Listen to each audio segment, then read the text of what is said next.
Power parents out there. Coming to you today with a subject near and dear to my heart, and one that I touch on a lot when I talk. So, training children to overcome. That is a big one, right? I mean, gosh, that has been one of the hardest things to learn in life for me. So that's something that that's one of those things that you think about, okay, what are the things, if I could pass anything to my kids that I've had to learn, spend 40 years or 30 years or 50 years learning, whatever it is for you. What's one thing that I would want to let them know, want to teach them so that they don't have to spend 30, 40, or 50 years. And one of those things for me is definitely overcoming. Um, Growing up, I had a lot of anxiety and depression. And then as a young adult, it got way worse. And I just wasn't equipped to handle the stresses of life. And, I didn't even realize that was the problem. I had no idea until, maybe the last, I don't know, 5 to 10 years, somewhere in there, um, that's what was missing. So I'm really passionate about teaching that to my own kids. Um, we need to empower children to know that, you know, failures are going to come. Darkness is going to come. It's a part of life, and we need to equip them to slay those dragons in their life, right? And we need to let them know that they can. As the saying goes, it's always darkest right before the dawn. The night is always the darkest right before the dawn. That's so true. Looking back on life, it's easy to say, gosh, I can see that no matter how bad things were, no matter how bad they looked, no matter how dark it was, no matter how much I felt like I just wouldn't survive this thing. Looking back, some of those things I can barely even remember. And it certainly wasn't an end of my life. So you learn from your failures and mistakes, and you take that information and you go into the next thing, right? A little stronger and a little better for it. And our kids need to know that, who's going to teach them that if not us?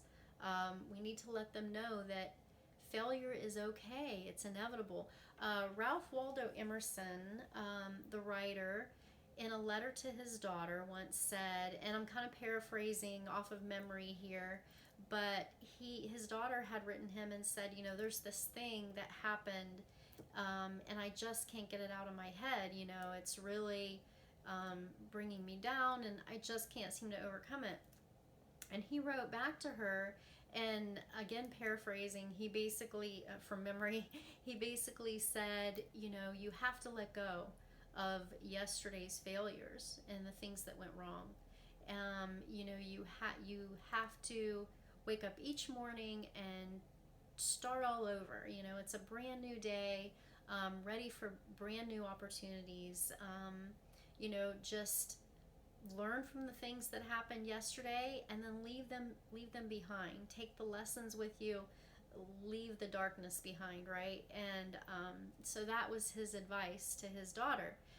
Don't let that hold you back, because when we dwell on the past and the things that we've done wrong in the past and our failures, um, you know it piles up over time, right? I mean, maybe 5 years ago something happened, and then 2 years ago something else bad happened that is etched in our memory, and we pile that on top of the thing that happened 5 years ago, and then last year this thing happened, and we pile that on top of the other stuff, and then last month this other thing happened, and we pile that on there, and then yesterday this thing happened, and it just feels so overwhelming, and it's because it just got piled onto the rest of the stuff. So we gotta let all that baggage go, and just take every new day as a new opportunity, to learn and grow and practice, right? Practice until we get it right. Proverbs 6 tells us that in tough times we cling to God's word. And this has been a big one for me. So it's something that I really love, teaching our kids. and planting those seeds into our kids. That's a tough thing to teach them, I found. Some more than others, but to try to tell them, it's okay. That's life. Failure is a part of life, and it's okay to fail. The world isn't teaching them that, right? The world around us is usually making us feel worse every time we fail or make a mistake, and that's our society. That most people are taught, myself included, growing up, whether it be schools, people around us, that you don't want to fail. You want to try not to fail. But in fact, the exact opposite is true.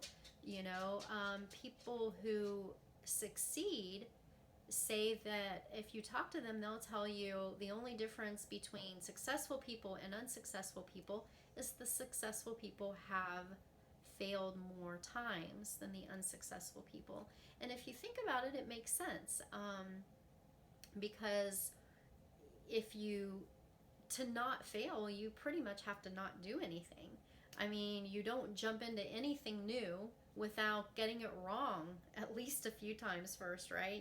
Most people don't just jump into a new thing and they're great at it as soon as they start off.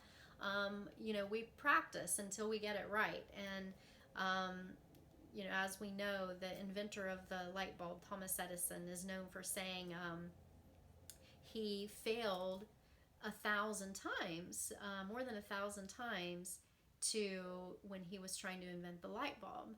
And he's known for saying he didn't fail 1,000 times. He just learned 1,000 different ways that it would not work. So each failure was getting him closer and closer to his success.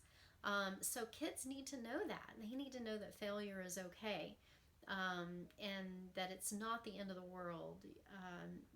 Things will always get brighter. And in fact, the more times we fail and the more we learn from each failure, the brighter things tend to get, I found. So teach them that there's nothing wrong with that. And, we're often being programmed by society that not only is failure a bad thing, but we're taught to just worry so much about what everybody thinks about us. And I know this was also a really big one for me. I cared so much what everybody thought about me that it was hard for me to do anything because, what if I looked bad, or what if I did it wrong, or, what will this person think who's watching me, or what if somebody sees it and they think, a million things went through my brain, right?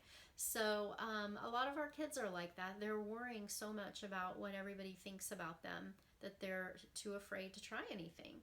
So encourage them to try new things, even if they fail, a bunch of times. It's okay. Teach them not to worry about what other people think. It's great to have a mentor in your chosen calling, whatever it is you're called to do in life. It's great to have a mentor who has gone before you, who you can follow in their footsteps, and they can teach and train you what they've done. That can save you years and years of having to fail to get it right. There will still be some of that, but it can save you a lot of time. And so that's a good thing, having a mentor.